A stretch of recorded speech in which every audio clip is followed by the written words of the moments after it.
So my name is Lucy Little, and I am a Fulbright Schuman Grantee to the European Union this year. So I'm looking at work being done in a few different communities, but I'm based in Amsterdam in the Netherlands with a nonprofit called Musicians Without Borders. And they are an international nonprofit, but the work that I was interested in engaging with them, which is why I am based there, is they run a training program for musicians who are interested in using music as a tool to support people who are coming to Europe seeking refuge and asylum.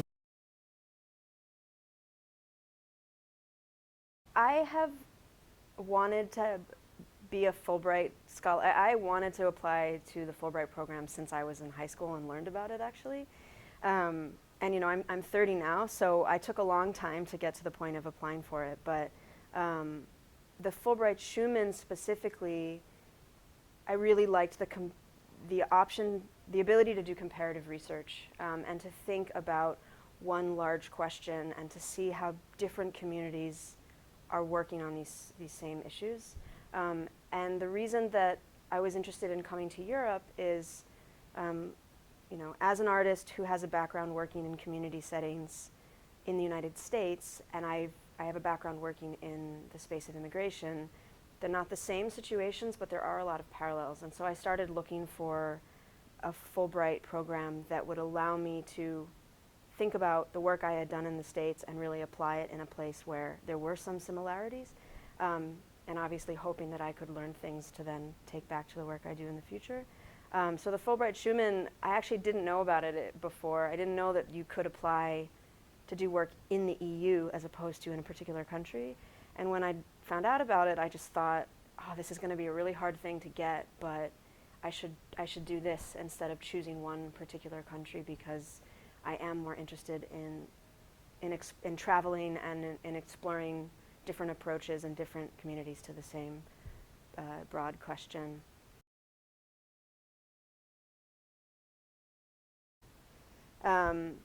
Yeah, so I've had a number of really memorable experiences during my year on this Fulbright project, but one that comes to mind right now is I was in Athens, Greece back in April, doing a number of things, meeting with representatives of organizations that were running music workshops in refugee centers in the city, and then also meeting a few people from, for example, IOM Greece and some of the nonprofits in Athens that work to support, to provide services in the refugee camps there. And IOM Greece had invited Musicians Without Borders, which is the organization that's my host this year, to come in and observe some of the workshops being run by musicians who they had trained previously, and also to run 2 hip-hop songwriting workshops in 2 of the refugee camps in the safe zones, which essentially are places where unaccompanied minors are living within the refugee camps. So they're sort of set off as separate spaces, even though they're within the larger camp. Anyway, so so the first day of one of the rap songwriting workshops, we were working with a translator. We were in the Eleonis camp, and we had a bunch of teenage boys. Most of them were coming from Afghanistan. Some of them had been there for a really long time, some of them for less.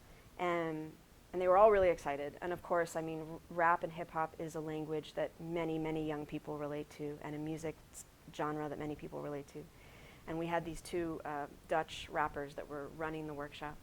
And one of the first questions that they ask as a writing prompt for starting to write the song that we're then going to write together and record is, what is your dream? We're going to write a song about what your dream is. And the interpreter, the language interpreter, at first, I think, it's not that he struggled to translate it to the young people, but I think he made it clear to the staff that that was a really hard question to ask, because these are young people that have not been given the opportunity to think about what their dream is.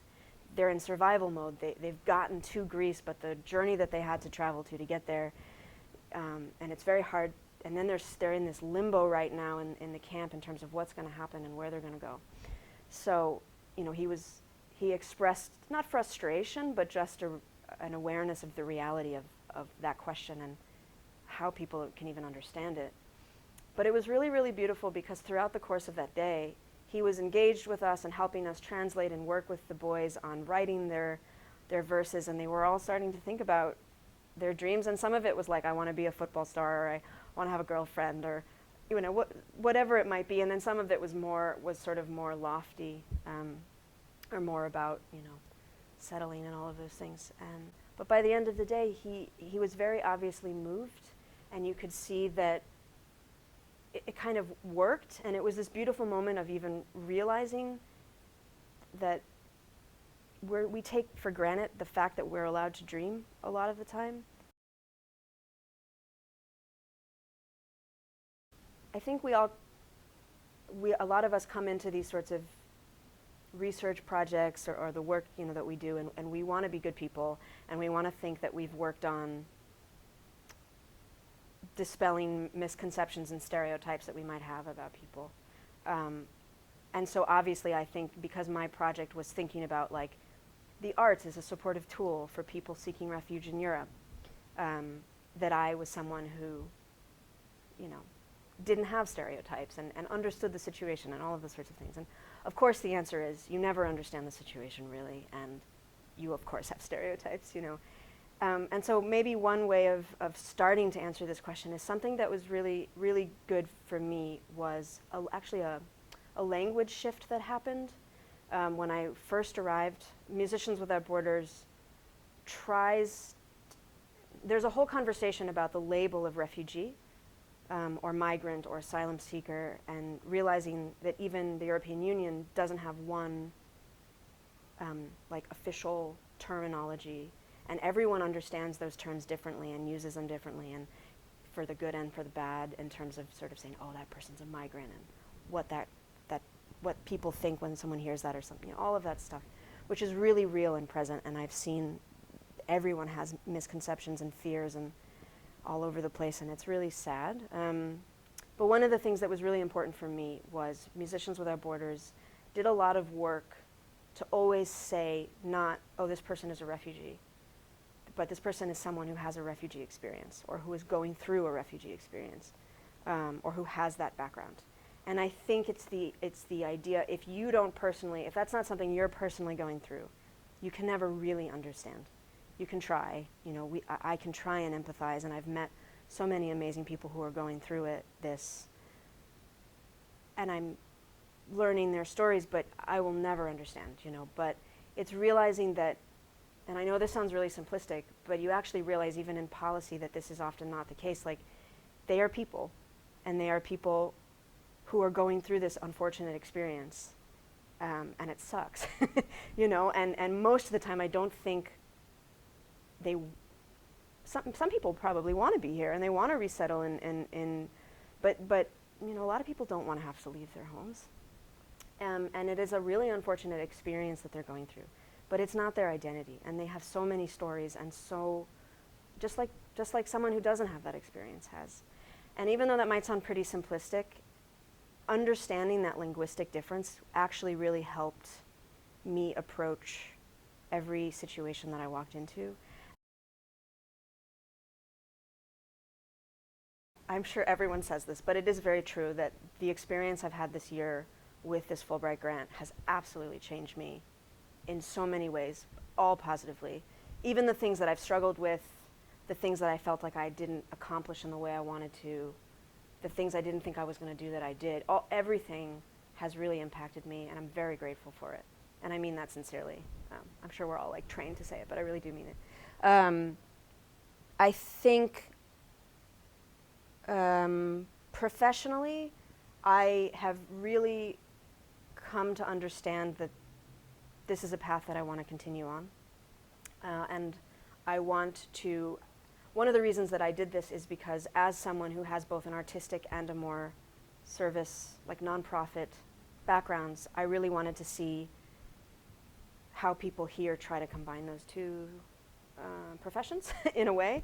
And I'm seeing it being done every day with all of the people I'm meeting. And it has definitely sort of cemented the path that I want to continue on. And so I'm very excited to go back to the States and in a way relearn the context in the United States a bit, having this experience now and being able to apply some of the things I've learned, and really think about the similarities and the differences and what I'm going to be able to contribute. But you know, as we all know, there is a very big problem in the United States with respect to immigration and with respect to public perception.